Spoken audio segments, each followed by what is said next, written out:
Pesantren adalah institusi pendidikan yang sudah lama ada di Indonesia. Bahkan sejak zaman penjajahan dahulu, pesantren menjadi kekuatan bangsa Indonesia untuk mempersatukan bangsa dan mengusir penjajah dari tanah air. Nah, sudah sejak lama pesantren ada dan sampai saat ini kita bisa melihat berbagai macam perubahan yang ada dalam metode pendidikan pesantren. Sehingga muncullah sekarang istilah pesantren-pesantren modern. Seperti apa pesantren saat ini dan bagaimana melaksanakan metode yang ada pada saat ini? Kami akan mengajak Anda selama 30 menit untuk melihat kegiatan pesantren As-Sidikiyah yang dipimpin oleh Kiai Haji Nur Muhammad Iskandar.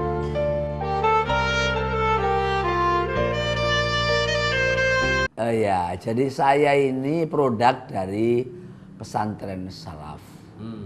Pesantren yang sistem pendidikannya tidak klasikal, tapi perkhalakoh-khalakoh.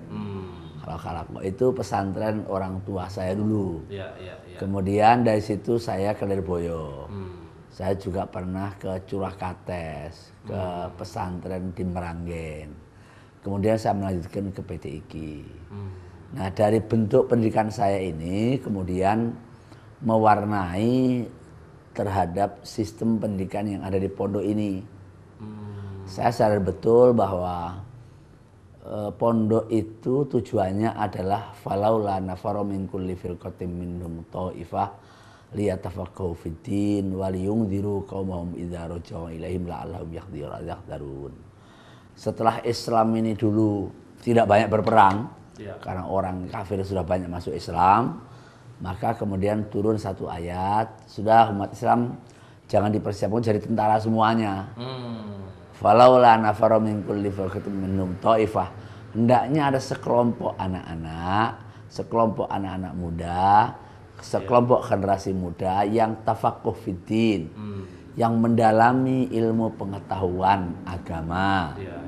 Dan pengetahuan agama itu tidak hanya sekedar tafsir, tidak hanya sekedar tauhid, tetapi seperti yang dikatakan Abu Hamid Muhammad bin Muhammad Al-Ghazali, bahwa yang namanya ilmu agama itu ya semua ilmu. Yang kedua, waliyunziru qaumahum idza raja'u ilaihim la'allahum yahdharun. Agar santri itu mampu memperbaiki keadaan masyarakat. Jadi tugasnya tidak hanya fisik tapi jiwa. Karena itu maka tugas santri itu tidak hanya ngaji saja, tapi ada mujahadah. Nah, tentang ngaji, tentang belajar ini ada dua metodologi. Atau metodologi salaf, yaitu face to face, bikin khalakoh. Diterjemahkan. Bahasa Inggris itu ternyata lebih cepat kalau mereka bikin khalakoh. Tadarusnya itu, belajarnya, ta'limnya itu tidak sekedar guru ngajar, tidak, tapi lebih banyak muridnya yang ngomong. Nah, itu saya ambil seperti orang ngaji itu gurunya ada 5 orang, gurunya 1 orang, dan ini tidak harus terikat oleh guru saja, kakak kelasnya bisa ngajar mereka. Iya, betul. Betul. Sehingga apa? Sehingga produk daripada santri itu tidak hanya punya ilmu, tapi mereka punya metode how to teach, bagaimana bisa memindahkan ilmu dari dirinya kepada orang lain. Itulah karena maka di As-Sidikiyah ini saya formatkan sedemikian rupa. Ada pendidikan formal. Pendidikan formal itu ada Rodotul Afal, ada MI, ada Sanawiyah, ada Aliyah, ada perguruan tinggi. Jadi tahun 85 saya bangun di sini di pusatnya. Kemudian 8 tahun kemudian saya bangun di Batu Ceper, Asika 2. Itu lebih besar karena halamannya lebih luas. Kemudian saya bangun lagi di Kerawang. Kerawang itu kita bangun 3 pesantren As-Sidikiyah, jadi 4, 3, 4, 5. Kemudian saya bangun di Serpong, di BSD. Itu ada pesantren As-Sidikiyah ke-6. Ada As-Sidikiyah 7 di Cijeruk. Karena di sana itu pesantren berbasis hafalin Quran, kitab salaf, bahasa Inggris, manajemen pendidikan, dan ilmu hikmah. Nah, bagaimana kita melihat sesuatu langsung ikut kita. Kalau begitu luar biasa ini. Kemudian yang ke-8 itu di Palembang. Kemudian yang ke-9 di Lampung. Kalau gitu, pendidikan formal itu adalah pendidikan ya di As-Sidikiyah ini yang mulai dari Raudatul Autfal, TK, kemudian madrasah, ibtidaiyah, terus sanawiyah dan aliyah sampai perguruan tinggi. Nah, ada Ma'had Ali itu perguruan tinggi yang khusus mencetak kiai. Ya, kiai itu nggak gitu saja, jadi host atau kiai nggak bisa. Lain jalurnya. Lain jalurnya. Di sini sejak 9 tahun yang lalu, As-Sidikiyah saya wajibkan pertama bahasa Inggris, bukan bahasa Arab. Mengapa? Karena mereka tugasnya kan tugas akhir mereka berdakwah. Mereka memperbaiki keadaan masyarakat. Masyarakat yang no understand about Islam, itulah masyarakat yang kebanyakan bukan bahasa Arab, bahasa Inggris. Karena itu saya bikin Ma'had Ali dalam Menteri Agama ini.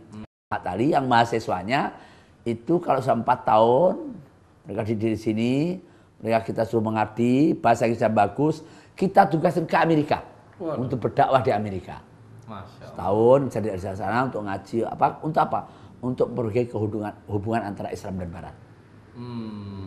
Dan itu harus pakai bahasa Inggris, nggak bisa pakai bahasa Madura. Baik, Kiai. Apa sih goals ataupun tujuan ya ataupun output dari pondok pesantren ini, Kiai? Versinya dari As-Sidikiyah deh. Sebenarnya ingin menggolkan orang yang seperti apa sih? Keadaan Republik ini kan kita lihat betapa banyak pengangguran. Betapa banyak anak-anak yang setelah mereka berkeluarga, mereka butuh perlu terhadap hawaijul hayah, kebutuhan-kebutuhan kehidupan. Tapi ternyata mereka kan tidak mendapatkan pekerjaan itu. Maka masyarakat kemudian berpikir mana pendidikan yang kira-kira menjanjikan untuk itu. Yang pertama. Yang kedua, bahwa mulai dari tingkat atas ke bawah, sekarang penyakit yang paling berbahaya mengenai moral, akhlak, itu diakui di mana-mana. Dan ketika kita bicara soal akhlak, ketika kita bicara soal moral, soal akidah, soal agama, maka only one, hanya pesantren yang bisa menjawab soal itu. Kemudian soal pekerjaan tadi, anak santri nggak ada nganggurnya, Mas. Setidak-tidaknya jadi imam tahlil.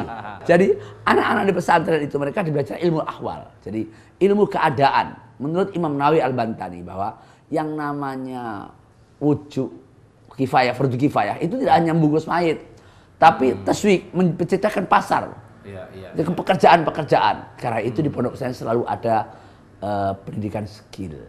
Nah, nanti kita akan melihat di bagian-bagian As-Sidikiyah di mana ada pendidikan skill, pendidikan kemampuan, bahwa anak-anak kita didik untuk untuk belajar di tukang bakso, tukang sate, tukang mie, supaya siapa tahu mereka kalau berjuang di tengah masyarakat tidak usah mengandalkan orang lain, tapi bisa menjadi owner yang baik untuk usaha-usaha yang ada di Indonesia ini. Pak Yai ini tanpa mengurangi rasa hormat, minta kepada Pak Yai untuk bisa nemenin, lihat-lihat situasi keadaan di sini seperti apa. Sekaligus juga mengajak sahabat jalan-jalan Islami supaya lebih jelas nih.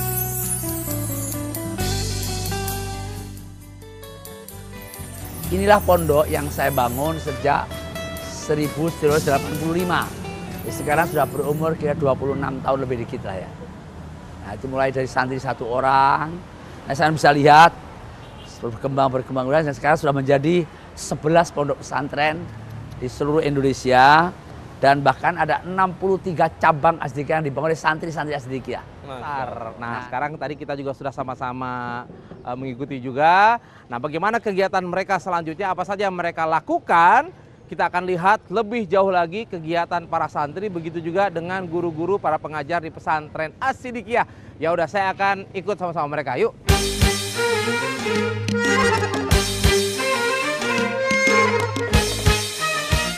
Sahabat jalan-jalan Islami, satu hal yang sangat mendasar yang mungkin seringkali dilupakan dan sudah mulai memudar dari pendidikan kita adalah rasa hormat kepada guru. Nah, di pesantren As-Sidikiyah ini, ketika saya sampai di tempat ini, yang terlihat adalah ketakziman para santri terhadap kiainya. Bisa kita lihat bagaimana mereka menghormati kiai, mereka berbaris dengan teratur, dengan saf yang rapi, dengan barisan yang rapi, dan di masjid pun mereka sudah duduk rapi menyambut kehadiran Kiai Haji Nur Muhammad Iskandar. karena mereka sama-sama akan melakukan kegiatan taklim ataupun pengajian rutin yang diberikan oleh guru besar mereka, Kiai Haji Nur Muhammad Iskandar. Di samping itu, kita pun juga bisa melihat beberapa kegiatan lain yang mungkin serupa dengan kegiatan-kegiatan yang ada di pesantren As-Siddiqiyah, baik itu yang berada di Serpong maupun yang berada di Kedoya. Nah, sahabat Jalan-Jalan Islami, satu hal tadi yang paling penting adalah bagaimana kita melihat bahwa santri-santri ini sangat sopan sekali. Ini adalah salah satu pendidikan ditanamkan di pesantren, bagaimana para santri bisa hormat kepada guru dan tentunya orang tua mereka. Walaupun dia kurang baik, maka mayat itu tetap dinyatakan sebagai ahli surganya Allah Subhanahu wa Ta'ala. Dijawab orang yang baik, apalagi 40 orang yang menyaksikan, maka insya Allah mayat itu menjadi penghuni surganya Allah Subhanahu wa Ta'ala.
As-Siddiqiyah Batu Ceper merupakan As-Siddiqiyah kedua, merupakan pengembangan daripada As-Siddiqiyah pusat yang berada di Kedoya, yaitu tepatnya di Kebun Jeruk Kedoya, berdiri pada tahun 1994.